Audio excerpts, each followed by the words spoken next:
Welcome to L&D in 20, your go-to resource for all things workplace learning, brought to you by Go1. I'm your host, Julia Narodka, Manager of Customer Success here at Go1.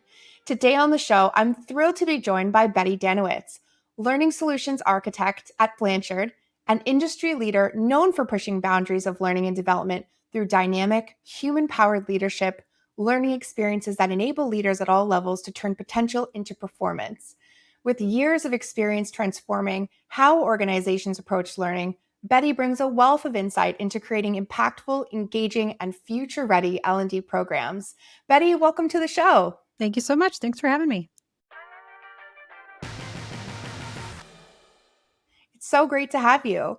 And in today's deep dive segment, we are going to discuss leadership in an age of change. Huge one for today. And my first question for you, Betty, is, obviously we are in times of big change and leadership is needed as we all adapt to these new ways of working that are changing so constantly. What are a few strategies you've seen help leaders build resilience in times of constant change so that they don't burn out or lose confidence? Yeah, I love this question. I'm glad we're starting out like we're not even beating around the bush. We're just like, boom, let's see. How do we fix this? So, Yes. change fatigue is real.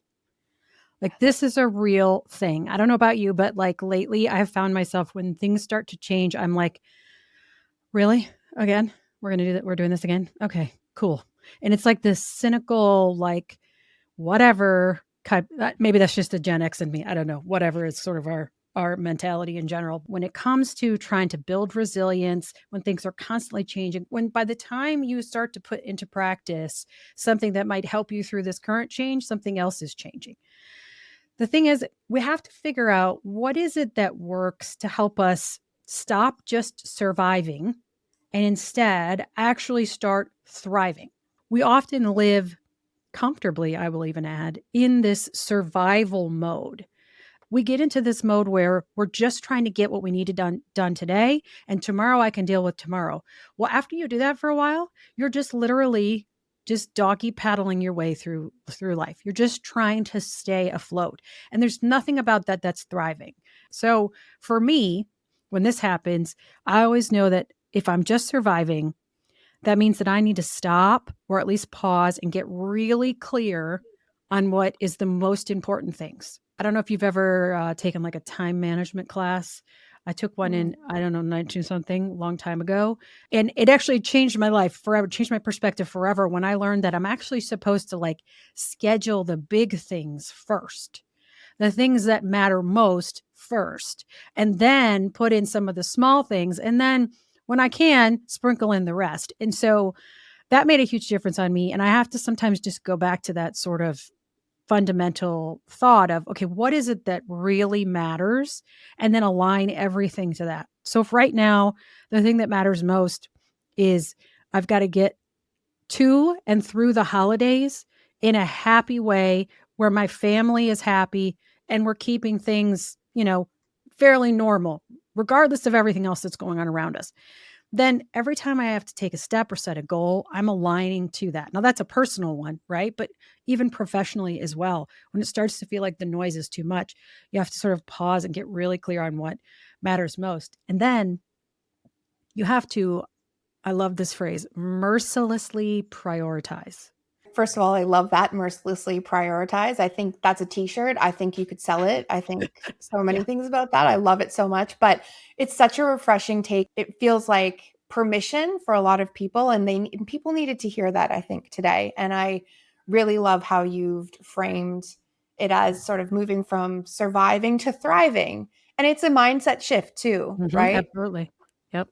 On to our next question, which is, what old leadership frameworks do you feel that in this day and age are now sort of outdated, Betty? And what do you think L&D leaders or any leaders should be focusing on when it comes to their own leadership and supporting the growth of leaders in their organizations? So I'm not a big fan of calling things old. However, I will say there are some that are out of date.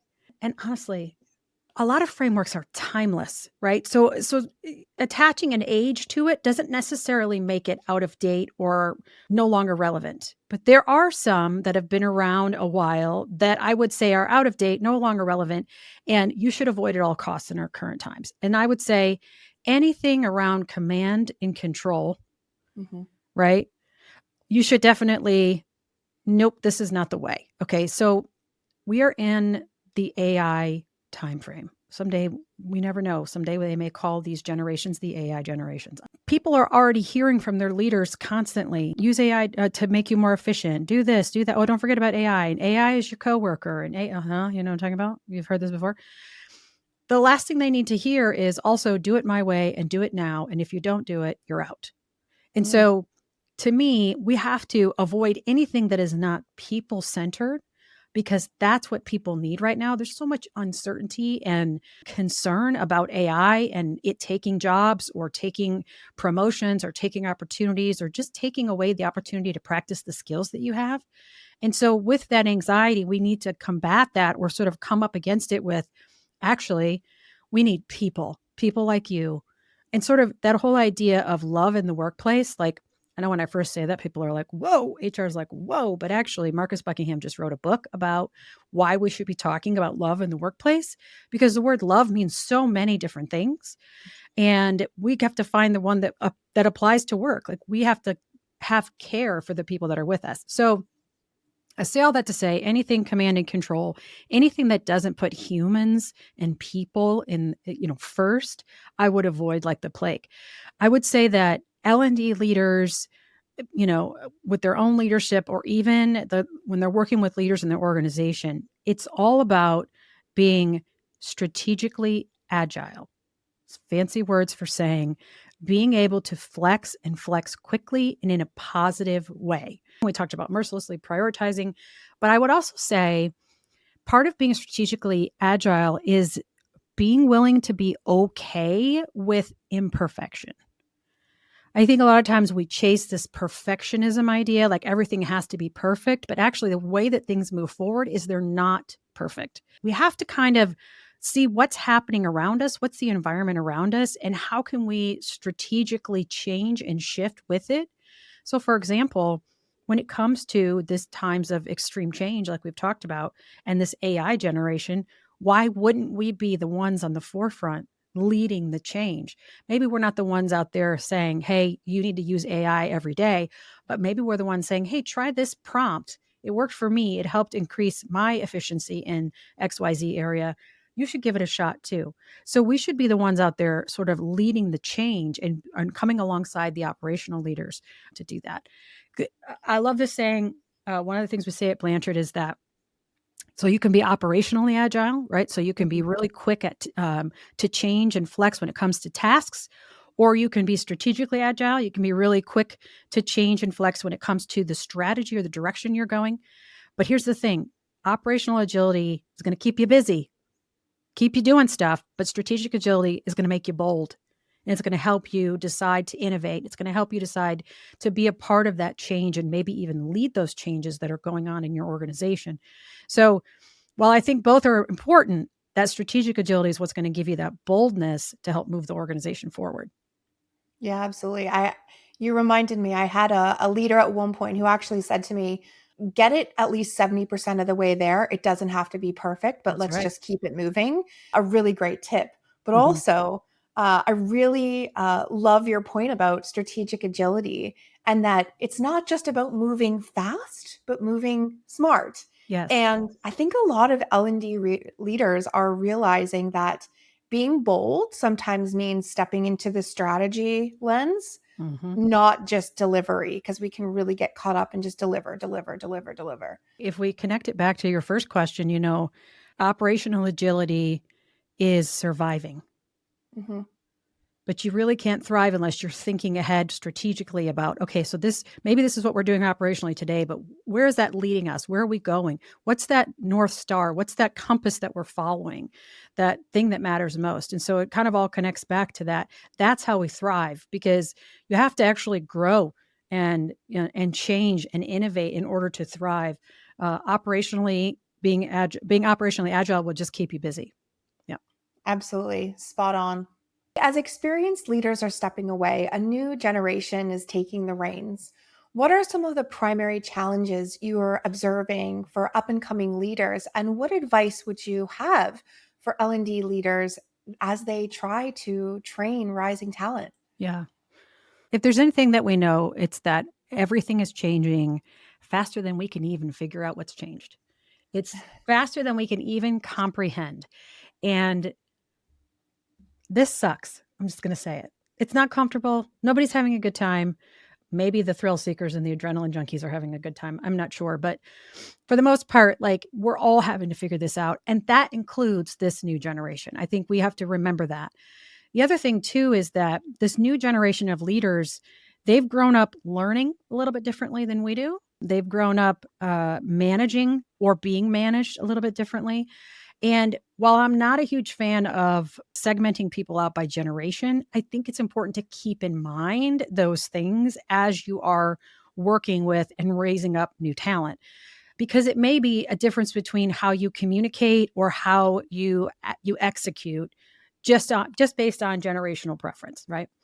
So, all right. So, one thing to kind of say first off is to encourage those that you're sort of training and rising up to learn good habits and skills for dealing with change. Because again, I go back to that. If you're bringing up somebody to be a leader who is just really good at their job, which let's face it, most managers become managers not because they learned how to manage people, but because they learned how to do their job really well.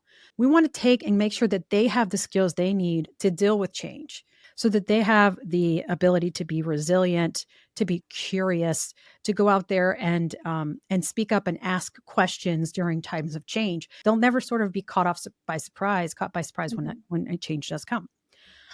I would also say, this is one of my favorites, pivot. Are you familiar with Friends and the pivot scene with the Pivot. couch? Pivot. Okay. Bless So Ross. that word will never not mean that.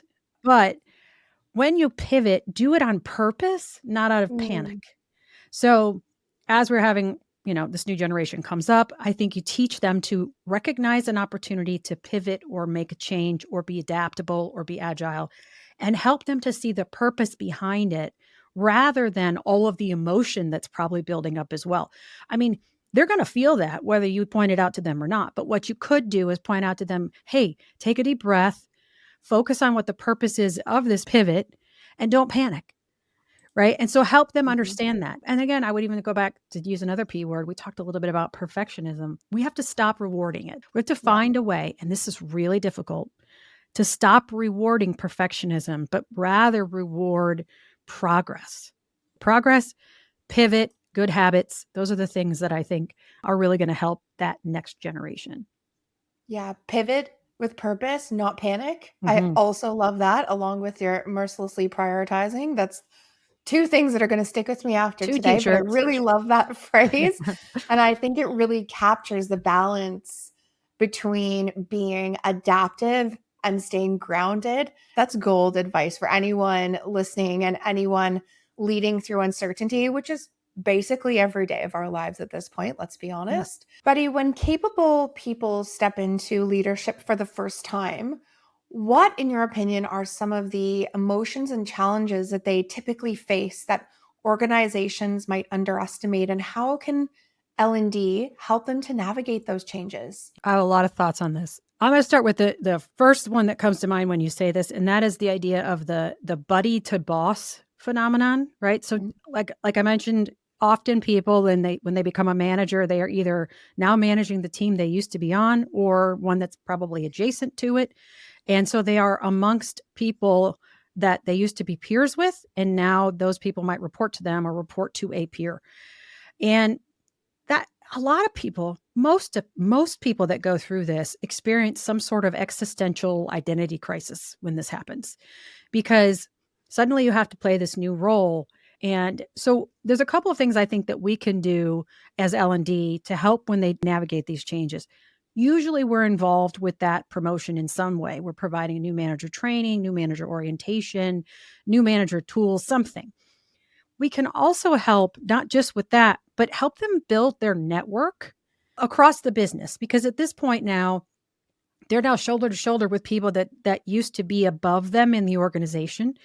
And so they're already feeling a little bit of, well, do I even belong in this space? So you can help them along by sort of helping them build their network. That's why when we do training classes, we make people talk to each other.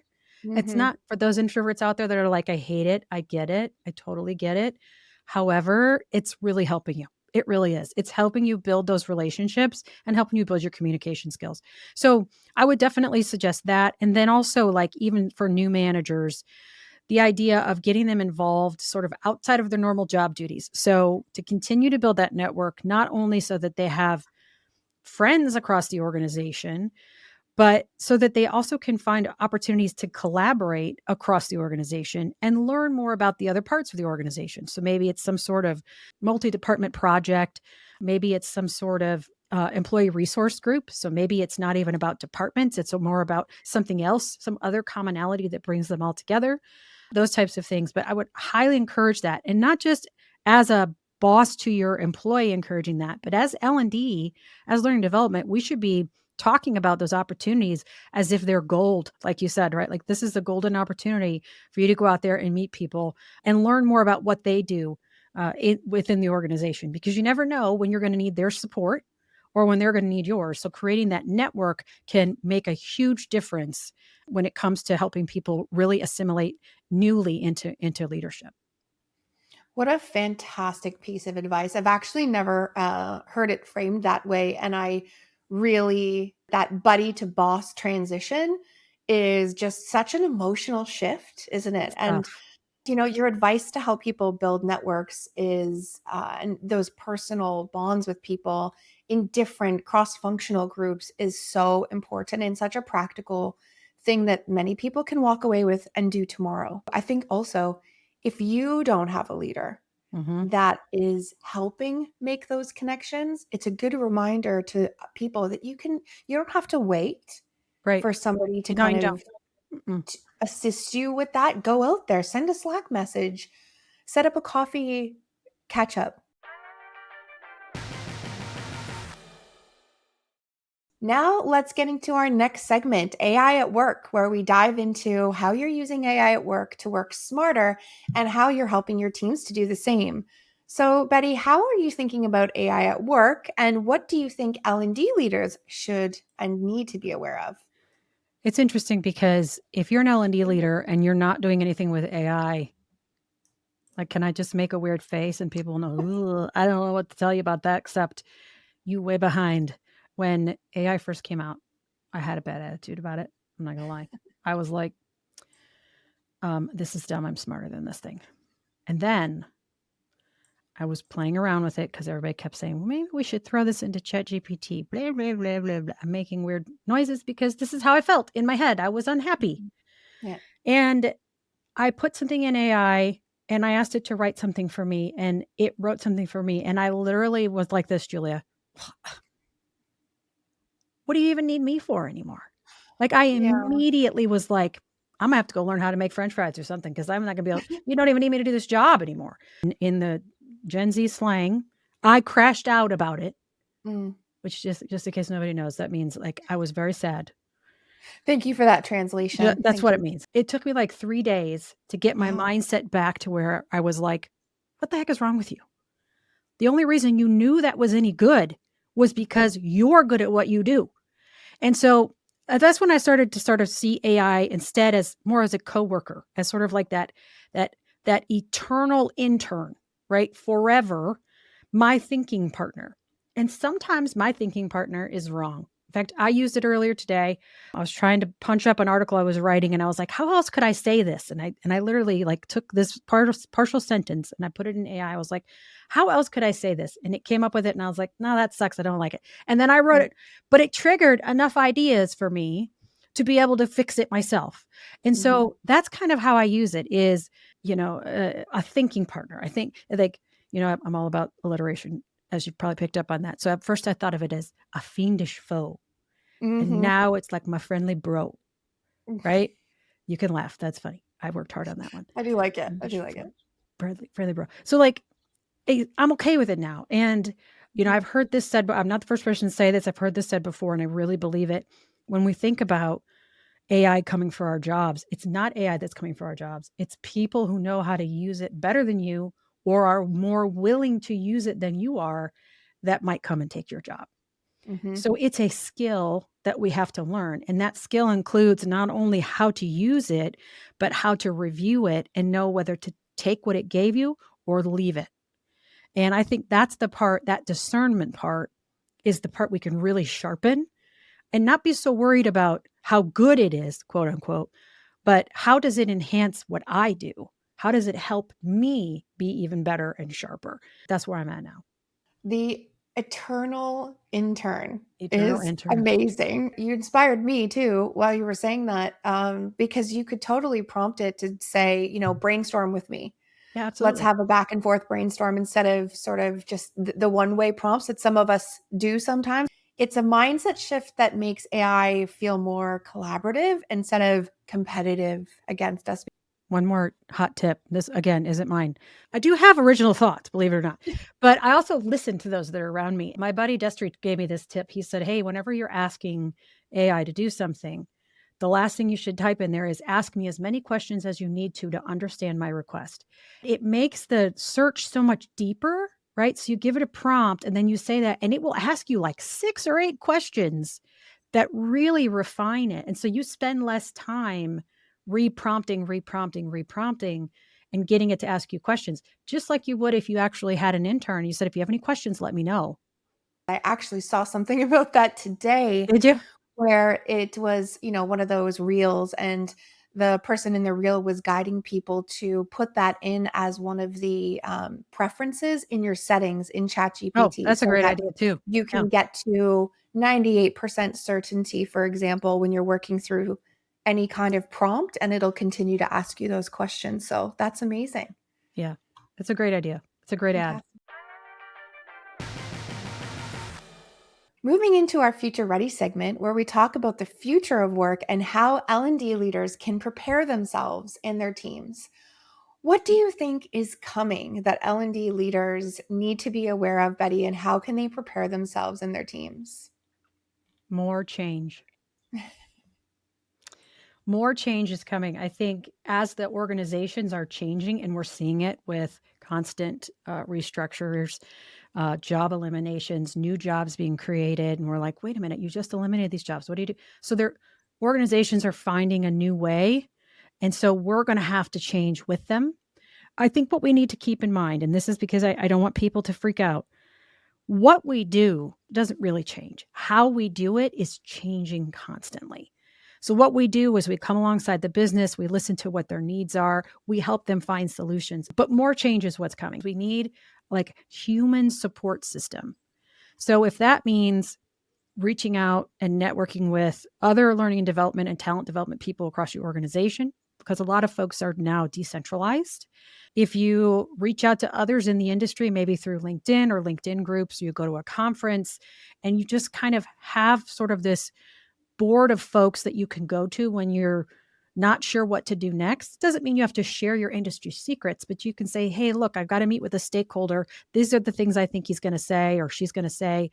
What do I do? How do I get my whatever it is I'm trying to get through this stakeholder?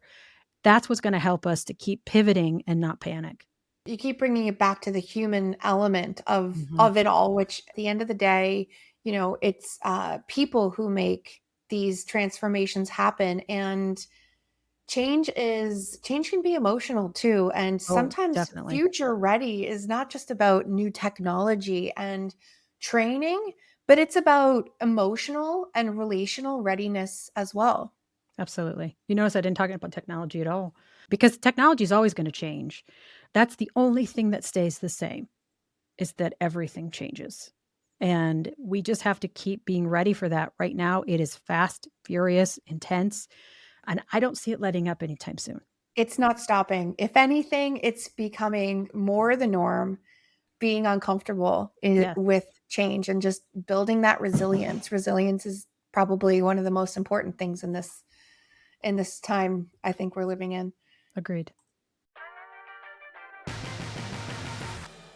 And now moving into our final segment, the learning list. What are your favorite L&D related learning content and resources? Sure. So, of course, I would say the If You Ask Betty podcast, because I don't know if you Yes. know, Julia, but I have a podcast and it's Yes. about all types of development topics for all kinds of learning professionals.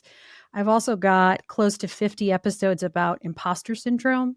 And in another shameless plug, I would also say I am a big fan of TD Magazine and actually had an article come out in the November edition. Here it is right here. It was actually the cover article, which I was completely surprised when it came out, did not know, but it's called All That Glitters is Not Gold. And it's all about emerging tech and how do you differentiate between, the hype, but actually something that could make an impact on your business. So definitely TD Magazine. I'm also a fan of Training Magazine's live webinars. Some of them provide some of the best content that you can get in a lunch hour.